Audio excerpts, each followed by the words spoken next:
That's Rubbyyy on now. That's Rubbyyy on man. That's Rubbyyy man. That's Rubbyyy man. That's Rubbyyy man. That's Rubbyyy man. That's Rubbyyy man.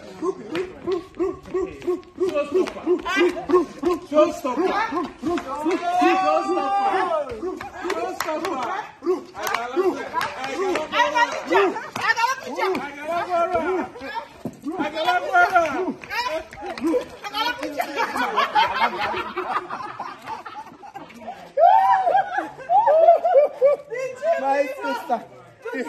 Is you okay? It called you tomorrow. I know.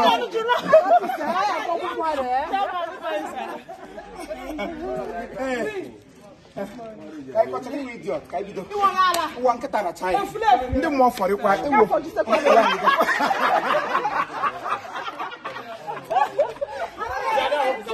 don't get oh my goodness.